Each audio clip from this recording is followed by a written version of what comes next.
Hey, Luke. Hey. What's going on? Yeah, not too bad.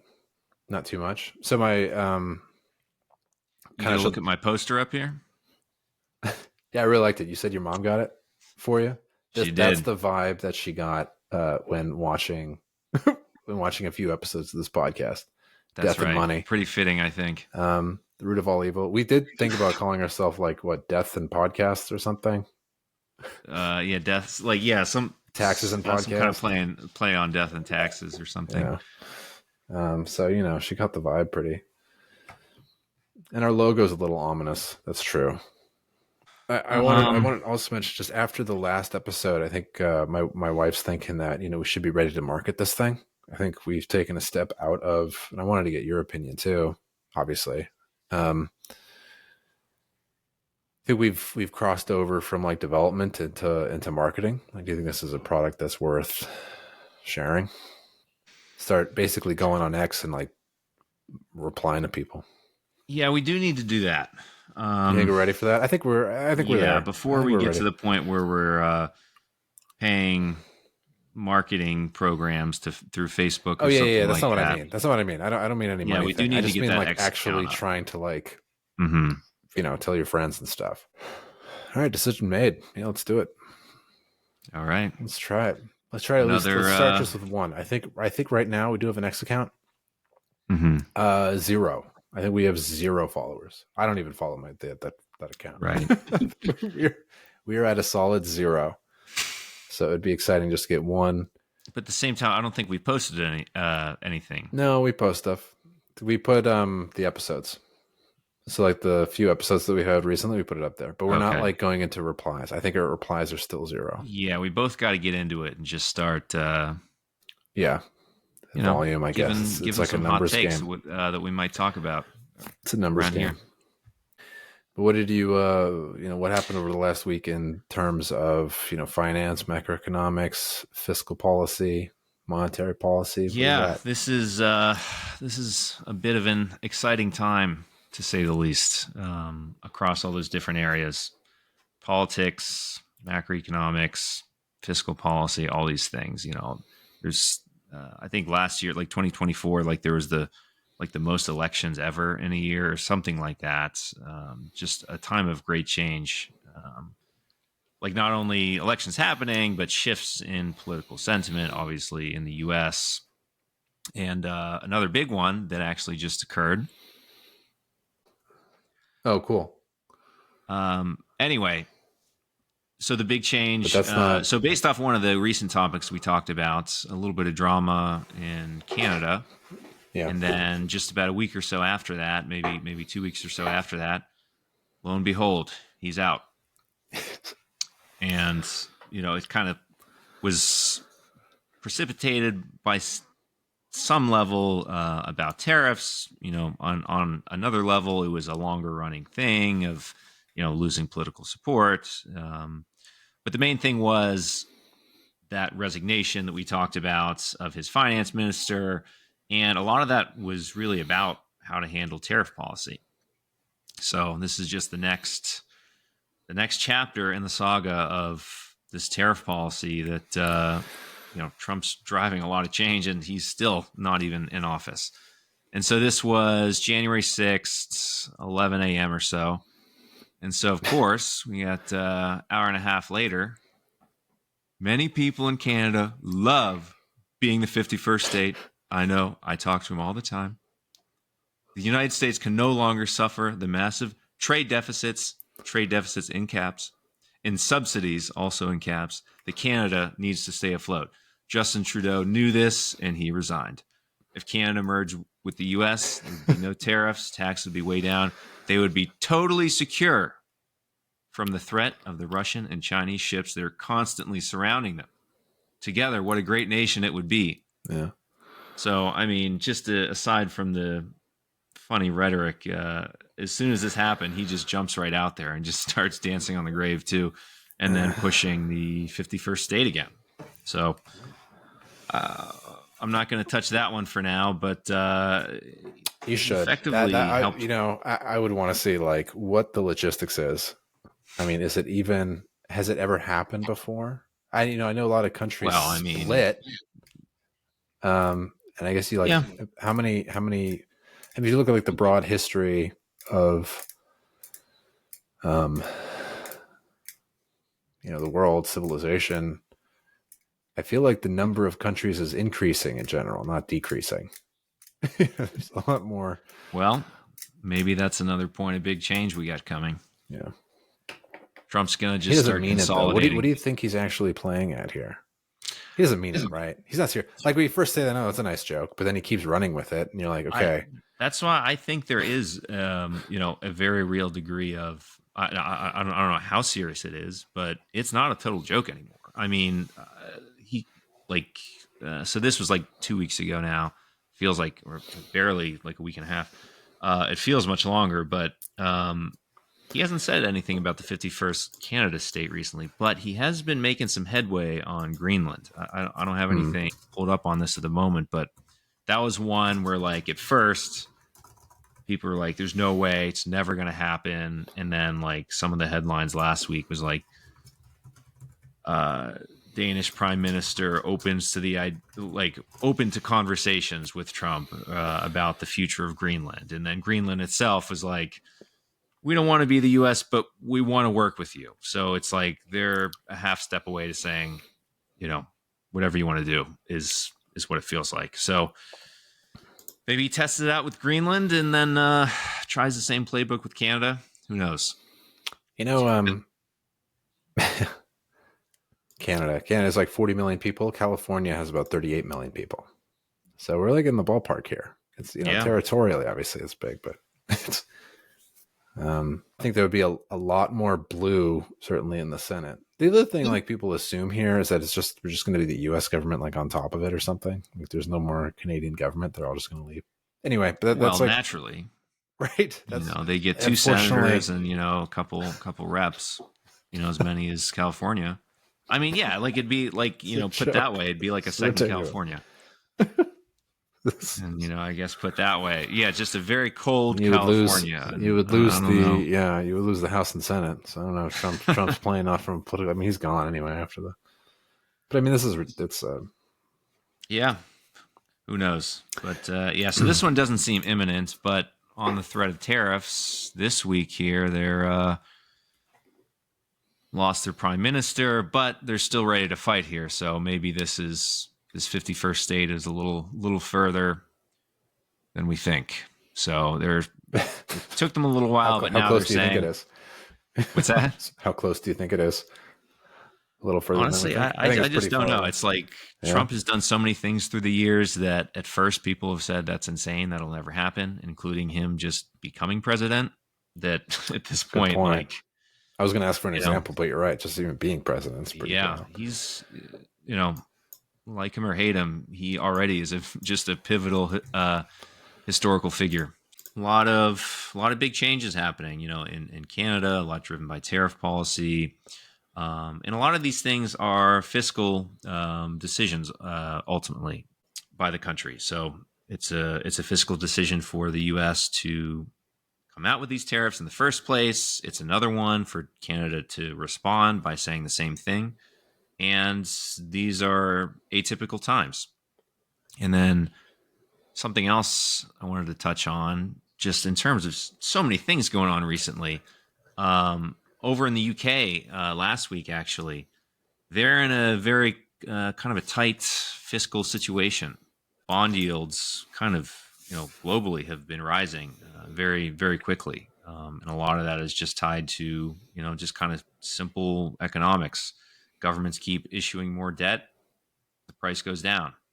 The cost of issuing more debt becomes more and more expensive. So for the UK specifically, they came out with this budget plan last October. Can you drill down into that? I don't think. How does that work? So just the price and cost of debt. So talking about debt, a country's debt is its bond issuance. That's the most common route for a country to raise money. If you are, the treasury market is $28 trillion. If you were the U.S. in all the same ways with only, 1 trillion or 1/10 of 1 trillion, there'd be way less bonds to go around, and people would want them more, and they would bid up the price. The more people are buying, the lower the interest rate's going to go down, and then that means it's cheaper for the government to function. The government is chronically spending more than it takes in, so it's funding itself via more and more debt. But the more that it issues, you're increasing the supply. So even if lots of people do want it, if you double the amount out there, relatively speaking, there's going to be fewer buyers around. So there's going to be less demand. The price is going to rise. And then again, with that inverse price yield relationship, the yield on those bonds, that's the interest rate at which the government borrows money. That's going to go up. It's going to be more expensive then for the government to operate. The deficit's going to grow. And that's exactly what we're seeing right now. So we're seeing it in every Western nation, developed nation in the world at this point, and certainly for the U.S. and the U.K. as well. They're in a very similar situation. This was an interesting case because they had something 2.5 years ago. I don't know if you remember, but they had one of their shortest serving prime ministers. I think she was only in office for like 40 days or something like that. Okay. Yeah. And yeah, so this was Liz Truss, and she was there, or then the question is like, why was she there for such a short amount of time? And more or less, it came down to she like nearly crashed the UK debt market because, to simplify things, they put out this budget which effectively just didn't make any sense. Like nobody was buying it. As soon as it came out, everyone kind of instantly agreed this is complete and utter nonsense. We're not buying this stuff, so people started selling their bonds. Interest rates spiked up really, really high. It caused this whole mini financial crisis back in September 2022 when this happened. The Bank of England had to step in, all kinds of different things. It was just a mess. Yeah. So she was out. So now, so everyone, yeah. So the order, just in the price, because this is like super important. But like I still, kind of, you got to think about it for a second. It's important out there, but everyone sold off their debt. They didn't want to hold it anymore for whatever reason. They didn't trust it. And when there's a massive sell-off, so that's what this is referencing here. They're to blame for the big sell-off in treasuries or whatever. Then the price goes down. So you're pushing down the price. You're trying to get rid of them. You're going to sell them at a lower price. What that means, though, and we should do like an episode on this, just like how this combination of cash flows and then prices. If you got something that goes down in price, but like the cash flows in the futures are still technically the same, then what's happening is you're getting a higher yield, which is what essentially is the interest rate. So now, if there's so much downward pressure on prices, then another way of saying that is like the yield in which you would need in order to issue new debt is going up. We should, that would be a really good episode. So. Yeah, so maybe that's something that we touch on like a little more generally. But yeah, I mean, I guess just special episode. Yeah. Yeah. But in the news this week, or I mean, technically last week, it's kind of cooled down a little bit this week. But this is like a huge issue right now. This is like the front of everyone's minds in these markets right now. And we're seeing, to some extent, similar things in other European countries. Their debt levels are even higher in some cases. And it's actually kind of ironic because the UK, they have these self-imposed fiscal responsibility rules. Like they've got their independent from government body that's basically evaluates these budgets and just, more or less, is this total nonsense or not? And they've got these kind of formulaic rules that they build into it with the intention of being fiscally responsible. But recently they're like just bumped up against those limits, and that's made everyone really upset. So they started selling everything off. Oh. So the rules they put in place to keep things steady is kind of in part what's shaking things up right now. Where we're at right now is that they put out this budget. It was kind of okay. End of last year, like back in October when it came out, people, didn't think it was terrible. not that great, but nothing like 2.5 years ago. But just for whatever reason, this week everyone started thinking, wait a minute, this might not work out, and so they started selling. So now the What interest changed? rates. That's the funny thing. Really, nothing changed. Yeah. It's just I don't know, slow Yeah, at the end of the surprise. year, I guess. Yeah, People this is a weren't. good show people. Yeah, people in the industry were like, oh, we don't know. Yeah, Oh, that's interesting. Yeah, every day is yeah, different. really. Didn't Yeah, see it's that like one coming. Is yeah, basically what you're doing like it's every like day. it. Oh, huh. Hmm. It's like one of those things where it's like a train wreck is coming, you just don't know when it's going to be. Great. Nothing additional that they did other than the market rates bumping higher, which then made their fiscal plan look less attractive. Didn't change at all. It's just the market moved interest rates. Therefore, that plan doesn't look so good anymore. Hmm. Therefore, this Got it. spooked Yeah. everyone a little bit Okay. more. And so Yeah. Interesting. The throughout the original week, budget it's assumed a certain price at which they could issue debt.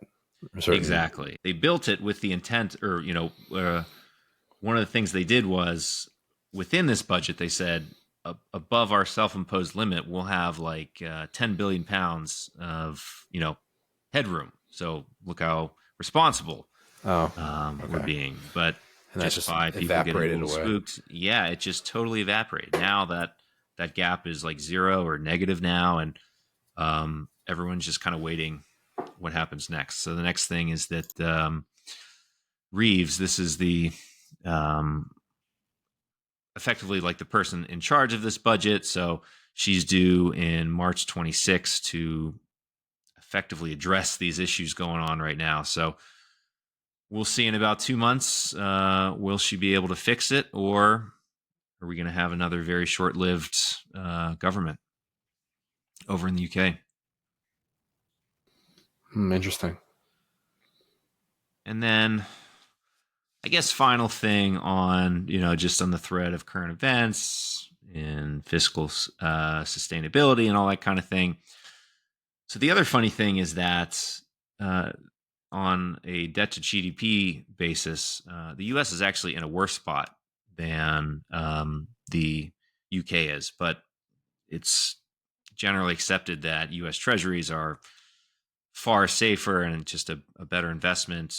Vastly simplifying things, but um, the U.S. is viewed a little bit differently.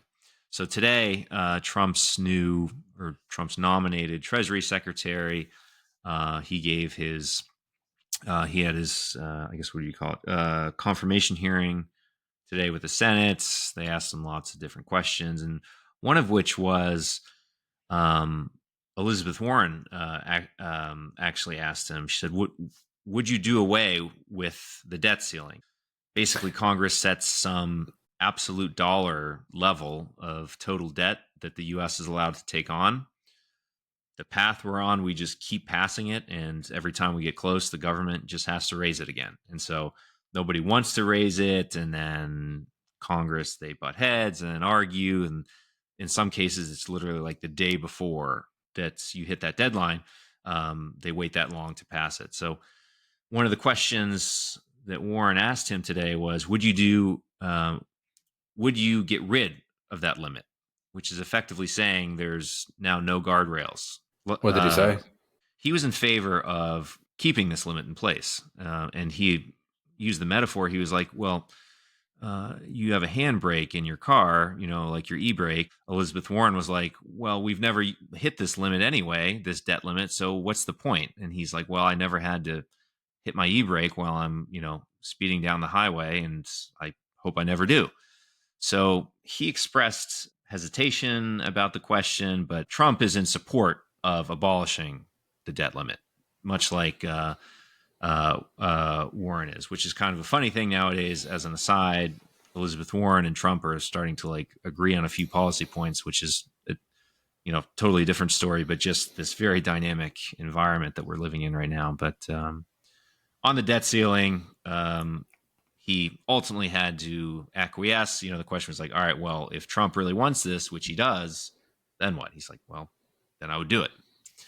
So we might be getting rid of the debt ceiling altogether in the U.S. The national debt's like $35 trillion today. It was, roughly half that before COVID, and it's only going straight upward from here. On this current trajectory. Is it the same reasons? So like sometimes you arrive at the same conclusion, but from totally different angles. The horseshoe. Right. Result and all that. Like, are the reasons the same? Do we have any insight into that? Like, why does Trump want to raise it? Why does Warren want to raise it? Is that just to avoid the circus that happens every year?